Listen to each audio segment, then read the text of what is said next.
বিষ্ণু আজকে শ্রীমদ্ ভাগবতের তৃতীয় স্কন্ধে দ্বিতীয় ভাগের অন্তিম অধ্যায় ত্রয়োবিংশতি অধ্যায় কপিলদেবের কার্যকলাপ।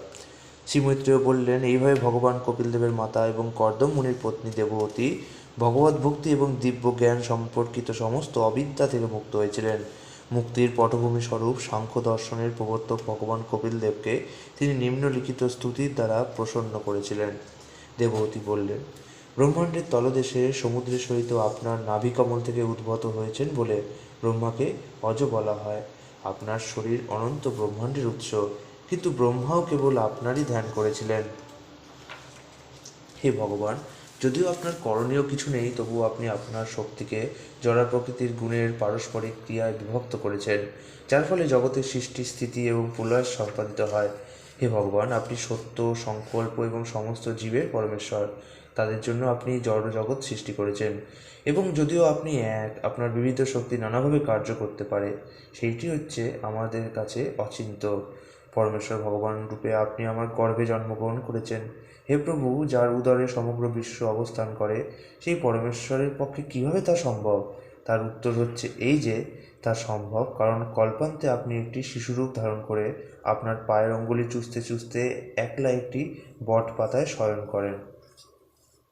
হে ভগবান, পতিতদের পাপ কর্মের প্রশমনের জন্য এবং তাদের ভক্তি ও মুক্তির জ্ঞান বৃদ্ধির জন্য আপনি এই শরীর ধারণ করেছেন।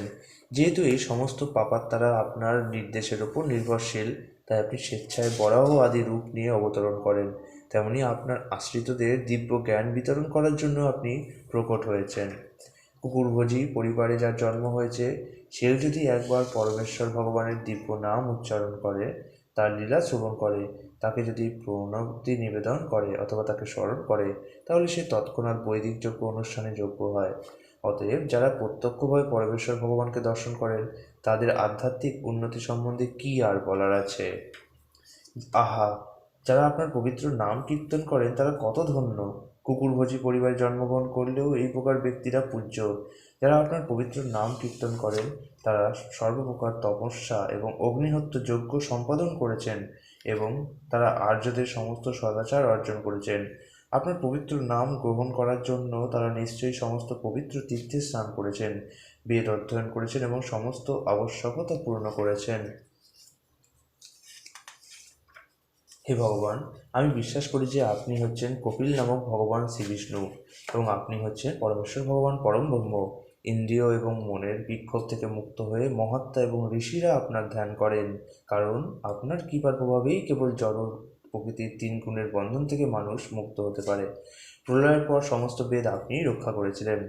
এইভাবে তার মায়ের বাক্যে প্রসন্ন হয়ে মাতৃবৎসল ভগবান কপিল গম্ভীরতাপূর্বক উত্তর দিয়েছিলেন। পরমেশ্বর ভগবান কপিলদেব বললেন, হে মাতা, আমি আপনাকে আত্ম উপলব্ধির যে পন্থা সম্বন্ধে উপদেশ দিয়েছি তা অত্যন্ত সহজ। আপনি অনায়াসে তা অনুষ্ঠান করতে পারবেন, এবং তা অনুশীলন করার ফলে আপনি আপনার বর্তমান শরীরেই অতি শীঘ্র মুক্তি লাভ করতে পারবেন। হে মাতা, যারা প্রকৃতই আধ্যাত্মবাদী তাদের আপনাকে প্রদত্ত আমার এই উপদেশ অনুসরণ করেন। আপনি নিশ্চিতভাবে জেনে রাখতে পারেন যে আত্ম উপলব্ধির এই পন্থা আপনি যদি সম্যকভাবে অনুসরণ করেন, তাহলে আপনি নিশ্চিতভাবে ভয়ঙ্কর জড়জাগতিক কলুষ থেকে মুক্ত হয়ে আমাকে প্রাপ্ত হবেন। মাতো, যারা এই ভগবত ভক্তি সম্বন্ধে অনভিজ্ঞ, তারা কখনোই জন্ম মৃত্যুর চক্র থেকে উদ্ধার লাভ করতে পারে না। শ্রীমৈত্রেয় বললেন, পরমেশ্বর ভগবান কপিলদেব তার প্রিয় মাতাকে উপদেশ দিয়ে তার উদ্দেশ্য সাধন হওয়ার ফলে তার মায়ের অনুমতি নিয়ে গৃহত্যাগ করেছিলেন। দেবহূতি ও তার পুত্রের দ্বারা উপাদিষ্ট হয়ে সেই আশ্রমে ভক্তিযোগ অনুশীলন করতে শুরু করলেন। তিনি কর্দম মুনির গৃহে সমাধিযোগ অভ্যাস করেছিলেন, এবং সেই গৃহটি ফুলের দ্বারা এত সুন্দরভাবে অলঙ্কৃত ছিল যে সেইটিকে সরস্বতী নদীর পুষ্প মুকুট বলে মনে করা হতো। তিনি দিনে 3 বার স্নান করতেন, এবং তার ফলে তার কুঞ্চিত কৃষ্ণ কেশদাম জটাযুক্ত এবং পিঙ্গল বর্ণ হয়েছিল। তার কঠোর তপস্যার ফলে তার দেহ ধীরে ধীরে শীর্ণ হয়েছিল, এবং তার বসন জীর্ণ হয়েছিল।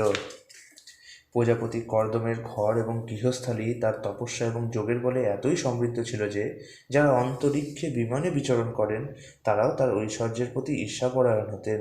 এখানে কর্দম মুনির গৃহের ঐশ্বর্য বর্ণনা করা হয়েছে।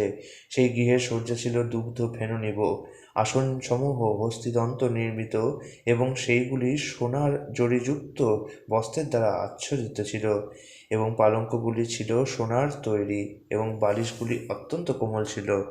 সেই গৃহের স্বচ্ছ ফটিক নির্মিত দেওয়ালগুলি মহামূল্যবান মণিরত্নের দ্বারা অলঙ্কৃত ছিল। সেখানে আলোকের কোনো প্রয়োজন ছিল না, কারণ সেই গৃহ সমস্ত মণির কিরণে আলোকিত ছিল। সেই গৃহের রমণীরা সকলেই সুন্দর অলঙ্কারে বিভূষিতা ছিলেন। সেই গৃহের অঙ্গন সুন্দর বাগানের দ্বারা বেষ্টিত ছিল, যেখানে অত্যন্ত মধুর সৌরভযুক্ত ফুল ছিল এবং অনেক বৃক্ষ ছিল যেগুলিতে তাজা ফল উৎপন্ন হতো এবং সেইগুলি উচ্চ এবং সুন্দর ছিল। সেই বাগানের আকর্ষণ ছিল বৃক্ষের ওপর কুজনরত পক্ষীকুল এবং গুঞ্জনরত মধুকর। তারা সেই পরিবেশকে অত্যন্ত মনোরম করে তুলেছিল। দেবহূতি যখন সেই মনোরম উদ্যানের পদ্মপূর্ণ সরোবরে স্নান করবার জন্য প্রবেশ করতেন, তখন স্বর্গের দেবতাদের অনুচর গন্ধর্বেরা কর্দম মুনির গার্হস্থ্য জীবনের মহিমা গান করতেন। তার মহান পতি কর্দম তাকে সর্বদা সব রকম সুরক্ষা প্রদান করেছিলেন। যদিও তার স্থিতি সর্বতোভাবে অতুলনীয় ছিল, তবুও স্বর্গললনাদের বাঞ্ছিত তার সমস্ত ঐশ্বর্য থাকা সত্ত্বেও সাধ্বী দেবহূতি তার পুত্রের বিচ্ছেদজনিত বিরহে কাতর হয়ে সেই সমস্ত সুখ ত্যাগ করেছিলেন। দেবহূতির প্রতি ইতিমধ্যেই গৃহত্যাগ করে সন্ন্যাসাশ্রম অবলম্বন করেছিলেন এবং তারপর তার একমাত্র পুত্র কপিলদেবও গৃহত্যাগ করেছিলেন। যদিও তিনি জীবন এবং মৃত্যুর সমস্ত তত্ত্ব সম্বন্ধে অবগত ছিলেন এবং যদিও তার হৃদয় সমস্ত কলুষ থেকে মুক্ত ছিল, তবুও পুত্রের বিরহে তিনি বৎসহারা গভীর মতো কাতর হয়েছিলেন। হে বিদুর, এইভাবে সর্বদা তার পুত্র পরমেশ্বর ভগবান কপিলদেবের ধ্যান করে অতি সুন্দরভাবে সজ্জিত তার গৃহের প্রতি তিনি অনাসক্ত হয়েছিলেন। তারপর তার পুত্র প্রসন্ন বদন ভগবান কপিলদেবের কাছ থেকে সমস্ত বৃত্তান্ত গভীর আগ্রহ সহকারে শ্রবণ করে দেবহূতি নিরন্তর পরমেশ্বর ভগবানের বিষ্ণু রূপের ধ্যান করতে শুরু করেছিলেন। তিনি ঐকান্তিকভাবে ভক্তিযুক্ত হয়ে তা করেছিলেন। যেহেতু তার বৈরাগ্য প্রবল ছিল, তাই তিনি তার দেহের প্রয়োজনের জন্য ঠিক যতটুকু আবশ্যক ততটুকুই কেবল গ্রহণ করেছিলেন। পরম তত্ত্বকে উপলব্ধি করার ফলে তিনি জ্ঞানে স্থিত হয়েছিলেন। তার হৃদয় শুদ্ধ হয়েছিল।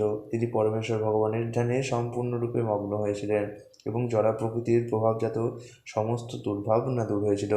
তার মন সম্পূর্ণরূপে ভগবানে মগ্ন হয়েছিল এবং তিনি আপনা থেকেই নির্বিশেষ ব্রহ্মজ্ঞান উপলব্ধি করেছিলেন। ব্রহ্ম উপলব্ধ আত্মারূপে তিনি জড়জাগতিক জীবনের ধারণাপ্রসূত সমস্ত উপাধি থেকে মুক্ত হয়েছিলেন। এইভাবে তার সমস্ত ভৌতিক ক্লেশের নিবৃত্তি হয়েছিল এবং তিনি চিন্ময় আনন্দ প্রাপ্ত হয়েছিলেন। জড়া প্রকৃতির গুণ থেকে উৎপন্ন ভ্রম থেকে মুক্ত হয়ে এবং নিত্য সমাধিতে অবস্থিত হয়ে তিনি তার জড়দেহের কথা ভুলে গিয়েছিলেন। ঠিক যেমন মানুষ জেগে ওঠার পর তার সৃষ্ট স্বপ্ন শরীরের কথা ভুলে যায়, তার প্রতি কর্দম সৃষ্ট দেবাঙ্গনারা তার দেহের পালন পোষণ করায় এবং তার কোনো রকম মানসিক উৎকণ্ঠা না থাকায় তার দেহ কৃশ হয়নি। তাকে তখন ঠিক ধূমাচ্ছন্ন বহ্নির মতো পতিত হয়েছিল। যেহেতু তিনি সর্বদা পরমেশ্বর ভগবানের চিন্তায় মগ্ন ছিলেন, তাই কখন যে তার চুল আলুলায়িত হয়েছিল এবং কখন যে তার বসন অবিন্যস্ত হয়েছিল সেই সম্বন্ধে তার কোনো চেতনাই ছিল না। হে বিদুর, কপিলদেব কর্তৃক উপদিষ্ট মার্গ অনুসরণ করে দেবহূতি অচিরেই জড়জগতের বন্ধন থেকে মুক্ত হয়েছিলেন এবং অনায়াসে পরমেশ্বর ভগবানকে পরমাত্মা রূপে প্রাপ্ত হয়েছিলেন। হে প্রিয় বিদুর, যেই স্থানে দেবহূতি সিদ্ধিলাভ করেছিলেন সেই স্থানটিকে পবিত্রতম বলে মনে করা হয়। তা 3 লোকে সিদ্ধপদ নামে বিখ্যাত। প্রিয় বিদুর, তার দেহের ভৌতিক উপাদানগুলি দ্রবীভূত হয়ে তা এখন একটি নদীরূপে প্রবাহিত হচ্ছে, যা সমস্ত নদীর মধ্যে পূর্ণতমা। সেই নদীতে যিনি স্নান করেন তিনি সিদ্ধিপ্রাপ্ত হন এবং তাই যারা সিদ্ধি লাভের অভিলাষী তারা তাতে অবগাহন করেন। হে বিদুর, ভগবান মহর্ষি কপিল তার মায়ের অনুমতি নিয়ে তার পিতার আশ্রম ত্যাগ করে উত্তর পূর্ব দিকে গমন করেছিলেন। তিনি যখন উত্তর পূর্ব দিকে গমন করছিলেন তখন চারণ, গন্ধর্ব, মুনি, অপ্সরা আদি স্বর্গলোকের আদিবাসীরা তার কাছে প্রার্থনা করেছিলেন এবং তাকে সম্মান প্রদর্শন করেছিলেন। সমুদ্র তাকে অর্ঘ্য নিবেদন করেছিলেন এবং বসবাসের স্থান প্রদান করেছিলেন। ত্রিলোকের বদ্ধজীবেদের উদ্ধারের জন্য কপিল মুনি এখনও সেখানে সমাধিস্থ রয়েছেন এবং সমস্ত সাংখ্যাচার্যরা তার পূজা করেন। হে পুত্র, তুমি যেহেতু আমাকে জিজ্ঞাসা করেছ তাই আমি উত্তর দিয়েছি। হে নিষ্পাপ, কপিলদেব এবং তার মাতার বৃত্তান্ত এবং তাদের কার্যকলাপ সমস্ত আলোচনার মধ্যে পরম পবিত্র। কপিলদেব এবং তার মাতার আচরণের বর্ণনা অত্যন্ত গোপনীয়। সেই বৃত্তান্ত যিনি শ্রবণ করেন অথবা পাঠ করেন, তিনি গরুড় ধ্বজ পরমেশ্বর ভগবানের ভক্ত হয়ে যান এবং তারপর পরমেশ্বর ভগবানের অপ্রাকৃত প্রেমময়ী সেবায় যুক্ত হওয়ার জন্য ভগবদ্ধামে প্রবেশ করেন। ইতি শ্রীমদ্ভাগবতের তৃতীয় স্কন্ধের কপিলদেবের কার্যকলাপ নামক ৩৩টি অধ্যায়ের ভক্তিবেদান্ত তাৎপর্য অনুবাদ সম্পূর্ণ হলো এবং এই সাথে সমাপ্ত হলো আমাদের তৃতীয় স্কন্ধ। আগামীকাল থেকে শুরু হতে যাচ্ছে আরও ইন্টারেস্টিং চতুর্থ স্কন্ধ, যেখানে শিব, যক্ষ এদের কাহিনীগুলো আমরা আরও জানতে পারবো বিস্তারে। হরে কৃষ্ণ।